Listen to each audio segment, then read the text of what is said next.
बरं, तर काय नेमकं जगभरामध्ये घडलं हे आपण पाहिलं, पण का असं झालं असावं हा सगळा प्रकार अत्यंत सोप्या शब्दामध्ये समजून घेऊयात आणि त्यासाठी जाऊयात आपल्या गेस्ट सेंटरला, जिथे आपल्या सोबत आहेत विज्ञान, संगणक तंत्रज्ञान आणि व्यवसाय यासह आर्टिफिशियल इंटेलिजन्स विषयावरती लेखन करणारे अच्युत गोडबोलेजी. अच्युत गोडबोलेजी, झिरो अवरमध्ये आपलं खूप खूप स्वागत आहे.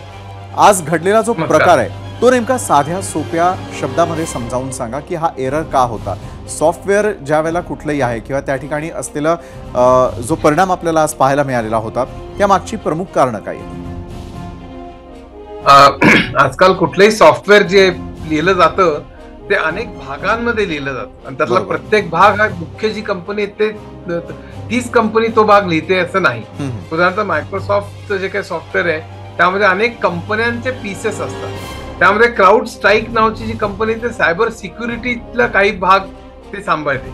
आता हे सगळं सॉफ्टवेअर त्याला आम्ही इंटिग्रेशन टेस्टिंग म्हणतो. म्हणजे प्रत्येक कॉम्पोनंट जो असतो तो या संपूर्ण होलमध्ये फिट होतो की नाही त्याच्याकरता तुम्हाला सिस्टम टेस्टिंग किंवा इंटिग्रेशन टेस्टिंग करावं लागतं. तर हे जे आता क्राऊड स्ट्राईक या कंपनीचा जो काही फॅल्कन नावाचा सेन्सर होता, बरं, हे जे सॉफ्टवेअर असतं ते बऱ्याच वारंवार अपडेट होत असतात, त्याच्यामध्ये काही चेंजेस होत असतात.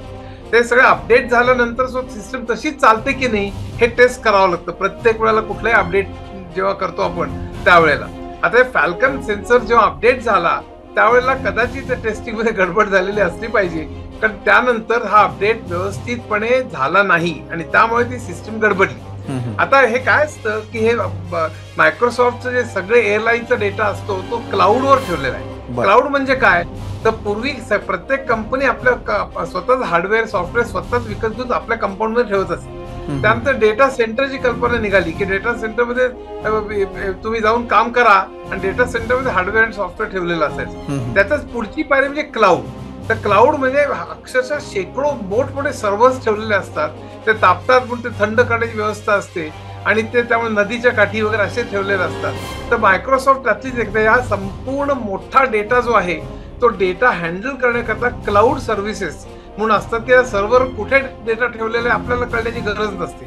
आपण उदाहरणार्थ जीमेल जो वापरतो तो जीमेल सुद्धा तो क्लाउड मध्ये ठेवलेला असतो.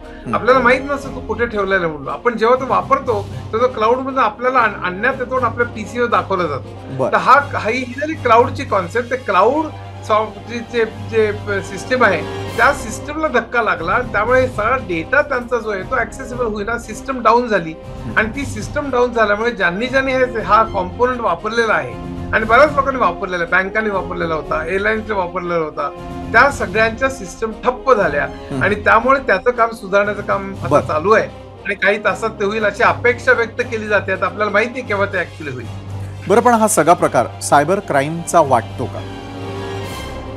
आता हा कंजेक्चरचा भाग झाला. म्हणजे आता अजूनही त्याच्यावरती काही कन्क्लुसिव्ह सांगता येईल असं मला तर वाटत नाही. हे होऊ शकतं पण हे अशक्य नाही, कारण आता सायबर सिक्युरिटी, सायबर क्राईम हा इतका प्रकार वाढलेला आहे, अटॅक्स वगैरे इतके वाढलेले आहेत की ह्याच्याविषयी नक्की ते नाही असं सांगणं मला तरी छातीठोकपणे सांगणं शक्य नाही या क्षणाला. बरं, पण असा प्रकार जर भारतात घडला तर आपण त्यासाठी सक्षम आहोत? मला काय माहितीये काय, सायबर सिक्युरिटी सिस्टम्स आपल्या किती सक्षम आहे त्याच्याविषयी मला शंका आहे. आपली तयारी असली पाहिजे खरं म्हणजे, पण भारतातल्या सगळ्या आता या ठिकाणी भारतातली सिस्टम म्हणण्याचा अर्थ नाही, कारण मायक्रोसॉफ्टची सिस्टम बरोबर आपण जे वापरतो, गुगल असेल, मायक्रोसॉफ्ट असेल, ओरॅकल असेल, एसएपी असेल, त्या सगळ्या सिस्टम जगभर चालणाऱ्या सिस्टम त्या भारतात असं की वेगळं काही नाही. त्यामुळे त्या सिस्टीममध्ये सायबर सिक्युरिटी किती मोठ्या प्रमाणावर किती भक्कम तऱ्हेने उभी केलेली आहे हे सगळ्यात महत्वाचं आहे. ती मायक्रोसॉफ्टमध्ये आतापर्यंत भक्कम आहे असं वाटलं होतं हा आजचा प्रसंग घडण्याच्या अगोदर, आणि हा सुद्धा प्रसंग एवढा मोठा आहे असं वाटलं नव्हतं. पण किती तास झालेत बघा, केवढ्या प्रचंड मोठ्या खळबळ, म्हणजे एवढ्या एअरलाईन्स आणि एवढं क्यूज आणि एअरपोर्टवरती धुमाकूळ एवढ्या, आणि त्याचा परिणाम असा होणार आहे की जरी काही तासात ते सुधारलं तरी किती त्याचा परिणाम होणार आहे ते बघा. म्हणजे त्याच्यामुळे कित्येक रोबोट सुद्धा बंद पडले, तर हॉस्पिटलमध्ये काही त्रास झाला, पेशंटचा त्रास झाला, ते नुकसान कोण भरून निघणार आहे, हा फायनान्शियल आणि लिगल पण आस्पेक्ट यातलं बरेच बाहेर येणार आहेत. ते इतकं सोपं प्रकरण राहणार नाही. पण मग सर मायक्रोसॉफ्ट सारखी ज्यावेळेला इतकी मोठी कंपनी एखादं सॉफ्टवेअर अपडेट करत असेल तर त्यावेळेला बॅकअप ठेवणं देखील गरजेचं असतं. बॅकअप सारखा काहीतरी उपाय त्यांच्याकडे असू शकतो का, यामध्ये त्याचा वापर होऊ शकतो का?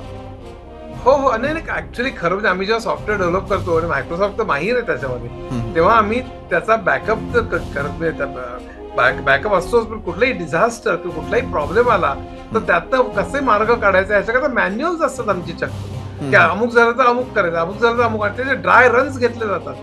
त्याचे असं झालं तर काय करायचं असे रन, स्पेशली मोठमोठ्या सिस्टम्स मध्ये की ज्याच्यामुळे संपूर्ण असं जगभर परिणाम होईल त्याचे ड्राय रन घेणं.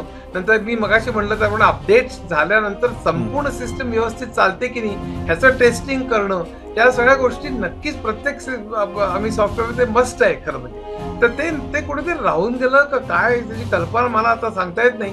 पण तो अपडेट नक्की नीट झाला नाही आणि त्यामुळे ही सिस्टम सगळी ठप्प झाली, सिस्टम डाऊन झाली, हे मात्र नक्की. बरं, पण या समस्येमुळे डेटा चोरला जाणं असेल, रोजचे व्यवहार असतील, जगभरामध्ये असलेला जो संपूर्ण कारभार आहे त्याच्या सायबर सिक्युरिटीचा प्रश्न उपस्थित केला जाऊ शकतो का? त्याला कुठेतरी धोका निर्माण होऊ शकतो का? हो आता हा भाग कदाचित टेस्टिंग त्यांनी न केल्यामुळे, अपडेट नीट न झाल्यामुळे जर का असेल तर तो सायबर सिक्युरिटीचा भाग नसेल.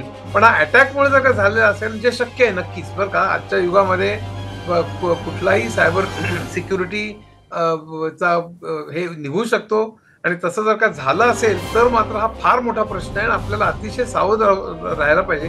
कारण त्या डेटा चोरला जाऊ शकतो, डेटा कोणता दुसरा. आणि पुन्हा आता बँकेतला डेटा एक वेळ वगैरे ठीक आहे, पण डिफेन्सचा डेटा असेल, आपल्या शत्रू राज्यावरती केलेला आपण गोळा केलेला डेटा असेल तर तो खूप घातक ठरू शकतो. म्हणजे बँकेतला एखाद्या माणसाचा बॅलन्स वगैरे दुसऱ्या माणसाला कळला तर तेही वाईटच आहे. अर्थात प्रायव्हसी खूप महत्वाची आहे, पण ते इतकं भयानक नाही की जितकं आपल्या देशाची सिक्रेट समजा आपल्या शत्रूच्या हातात लागली तर ते फारच मोठं भयानक होऊ शकेल. त्यामुळे सिक्युरिटी हा खूप मोठा विषय आहे आणि तो आपण अतिशय काळजीपूर्वक हँडल केला पाहिजे. बरं सर, आजची जनरेशन ही खरं तर खूप टेक्नोसेव्ही आहे. प्रत्येक ठिकाणी टेक्नॉलॉजीचा वापर केला जात असल्याचं दिसतं. सर्वसामान्यांच्या जर स्क्रीनवरती अशा प्रकारचा मेसेज आला किंवा ती स्क्रीन ब्लू कलरची झाली तर अशा वेळेला फर्स्ट स्टेप काय असायला हवी? जसं आपण फर्स्ट एड असतं एरवी तसं फर्स्ट स्टेप काय करायला हवी? ते आत्ता ब्लू जे आलेलं आहे त्या सिस्टम रिस्टार्ट करा अशीच सूचना येते. त्यामुळे तुम्हाला त्याशिवाय पर्याय नसतो. मुख्य म्हणजे आपला डेटा बॅकअप करणं, ओटीपी कोणाला न सांगणं, पासवर्ड कोणाला न सांगणं, पासवर्ड सतत बदलणं वगैरे अशा ज्या सारख्या कॉमन ज्या गोष्टी आहेत त्या प्रत्येकाने पाळल्या पाहिजे. आपण दक्ष राहिलं पाहिजे. आणि याच्यापेक्षा म्हणजे कंपन्यांच्या बाबतीत म्हणाल तर त्यात एन्क्रिप्शन वगैरे बऱ्याच वेगवेगळ्या सिस्टम्स असतात. पूर्वी DES 64 बिट्सची होती, मग RSA 128 ची आली, आता त्यापेक्षा जास्त.